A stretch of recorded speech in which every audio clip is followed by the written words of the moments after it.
राम राम, राधे राधे। आशा करता हूँ आप सब बहुत अच्छे होंगे। पराक्रम सीरीज की इस वीडियो में, जिसमें हम 10 जीएस के बहुत ही बेहतरीन क्वेश्चन को डिस्कस करते हैं, आप सबका स्वागत है। सबसे पहले आप सबको गणतंत्र दिवस की हार्दिक शुभकामनाएं। हम सब देश के संविधान का पालन करें और अपने देश की जो अखंडता और अक्षुण्णता है इसको बनाए रखें और एक दूसरे के प्रति भ्रातृत्व की भावना को विकसित करें। हम प्रयत्न करें कि जो हमारे देश का सर्वोच्चता है, जो हमारे देश का संविधान है, उसका पालन करें और एक दूसरे के प्रति भाईचारे वाला व्यवहार रखें। ठीक, तो आइए हम इस वीडियो को आज शुरू करते हैं। पहला क्वेश्चन आपका है कि भारत के संविधान को कब अपनाया गया। ये क्वेश्चन ऐसा जानबूझ के पहले नंबर पे से रखा है, ठीक, क्योंकि आज बहुत ही स्पेशल दिवस है हमारे देश के लिए। हमारे देश के इतिहास में एक स्वर्णिम दिन कह सकते हैं कि हमारे एक इतिहास के मील का पत्थर, क्योंकि हमारे गणतंत्र दिवस है आज। तो पहला जो क्वेश्चन है आपका कि भारत के संविधान को कब अपनाया गया। ठीक, यहाँ से दो तरह के क्वेश्चन बनते हैं। या तो आपसे पूछेगा कि भारत के संविधान को कब अपनाया गया, या दूसरा क्वेश्चन आपसे पूछता है कि भारत के संविधान को कब लागू किया गया। तो दोनों क्वेश्चन आपको ध्यान रखना है, अलग है। पहला क्वेश्चन है कि भारत के संविधान को कब अपनाया गया, तो इसका आंसर हो जाएगा 26 नवंबर 1949। कब अपनाया गया? 26 नवंबर 1949। और अगर ये पूछे कि भारतीय संविधान को लागू कब किया गया, तो 26 जनवरी 1950 भारतीय संविधान को लागू किया गया। ठीक, अब इसमें क्या है कि दोनों क्वेश्चनों में वैसे बेसिक डिफरेंस क्या है। इसमें पूछ रहा है कि भारतीय संविधान को कब अपनाया गया। अपनाने का मतलब है संविधान को अपनाएगा कौन? तो जो संविधान का निर्माण करेगा पहले वो उस संविधान को क्या करेगा? अपनाएगा। और जो संविधान को निर्माण जो करने वाला है, ये संस्था है जो निर्माण करने वाली, वो अपना लेगी। उसके बाद देश में क्या किया जाएगा? लागू किया जाएगा। तो भारत के जो संविधान का निर्माण था वो किसने किया था? संविधान सभा ने। किसने किया? संविधान सभा ने भारत के संविधान का निर्माण किया, जिसमें टोटल कितने मेंबर थे संविधान सभा में? 389 सदस्य थे। संविधान सभा में कितने सदस्य थे? 389। तो 389 सदस्यों की जो संविधान सभा थी उसने भारत के संविधान को क्या किया? निर्मित किया, भारतीय संविधान को बनाया। भारतीय संविधान 26 नवंबर 1949 को बनकर तैयार हो गया। लेकिन इस दिन संविधान को लागू नहीं करना था, क्योंकि एक ऐतिहासिक तिथि थी 26 जनवरी की, जिस तिथि को भारतीय संविधान को लागू करने का निर्णय किया गया। तो 26 नवंबर 1949 को जो संविधान सभा थी उसने भारत के संविधान को क्या किया? अपनाया। या अपनाने की जगह आपको दूसरा शब्द मिलेगा, इसकी जगह अंगीकृत किया। अपनाया या अंगीकृत किया। तो ध्यान रखना, भारतीय संविधान को अपनाया गया, अंगीकृत किया गया तो 26 नवंबर 1949।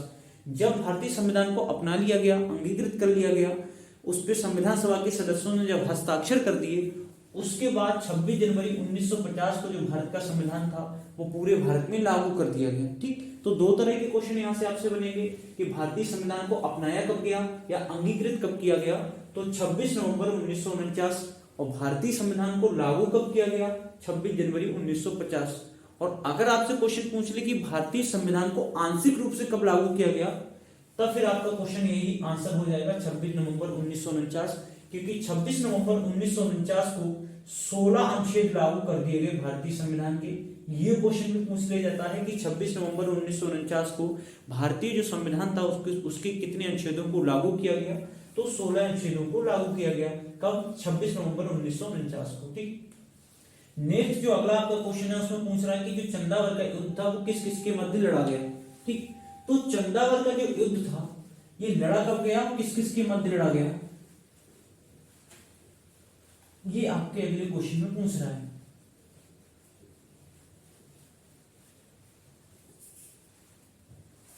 तो जो चंदावरकर का युद्ध था वो कब लड़ा गया? 1194 में। किस किस के मध्य लड़ा गया?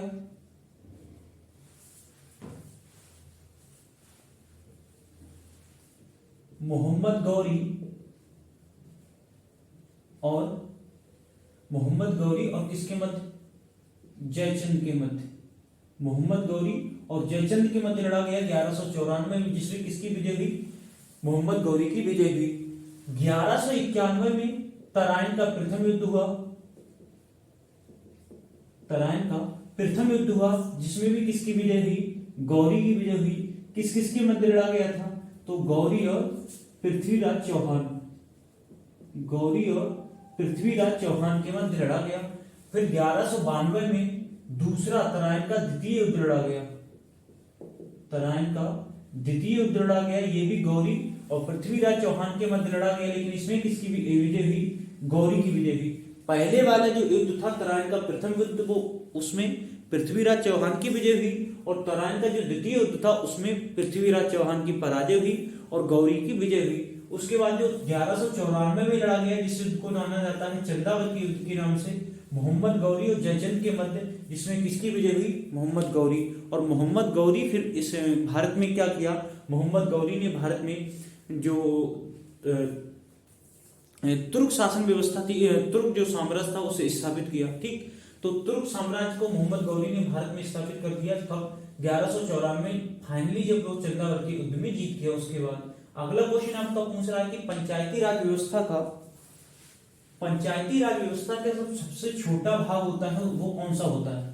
ठीक, बहुत ही अच्छा क्वेश्चन है भारतीय संविधान से कि जो पंचायती राज व्यवस्था है उसका जो सबसे छोटा भाग होता है वो कौन सा होता है?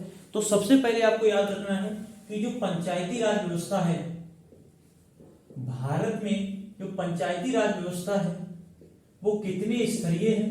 तो आपको ध्यान रखना है त्रिस्तरीय पंचायती राज व्यवस्था है। कितने स्तरीय? त्रिस्तरीय।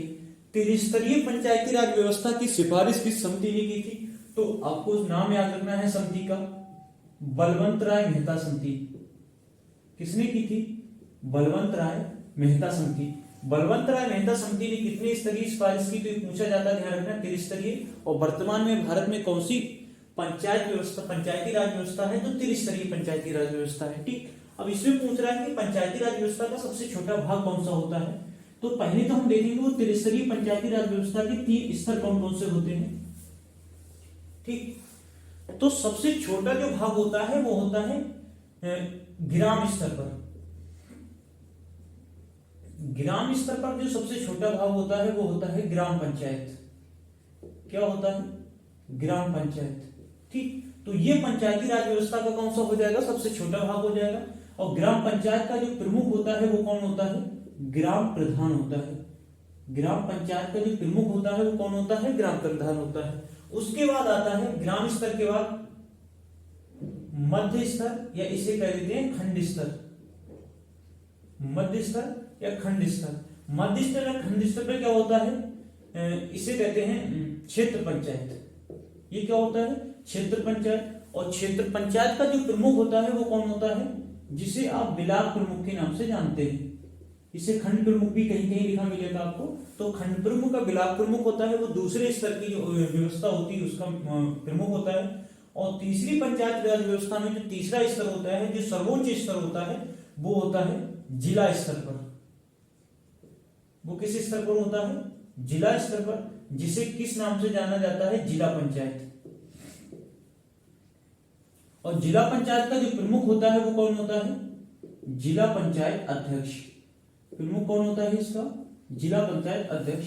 तो पंचायती राज व्यवस्था की आपको ध्यान रखना है कितने स्तर हो जाएंगे? 3। ग्राम स्तर सबसे छोटा निचला स्तर होता है, ग्राम पंचायत जिसे कहते हैं, ग्राम प्रमुख प्रधान इसका प्रमुख होता है। दूसरा मध्य स्तर पे होता है, खंड स्तर पे, जिसे क्षेत्र पंचायत कहते हैं, इसका जो प्रमुख होता है वो होता है ब्लॉक प्रमुख। और तीसरा होता है जिला स्तर पर, जिसे जिला पंचायत कहते हैं, और जिला पंचायत का जो प्रमुख होता है वो होता है जिला पंचायत अध्यक्ष। ठीक, दूसरा आपको एक ध्यान रखना है कि जो ग्राम प्रधान होता है इसका निर्वाचन कैसे होता है? प्रत्यक्ष रूप से होता है। इसका निर्वाचन कैसे होता है? प्रत्यक्ष रूप से होता है। लेकिन जो ब्लॉक प्रमुख का और जिला पंचायत अध्यक्ष का जो निर्वाचन होता है वो कैसा होता है? अप्रत्यक्ष होता है। तो प्रत्यक्ष निर्वाचन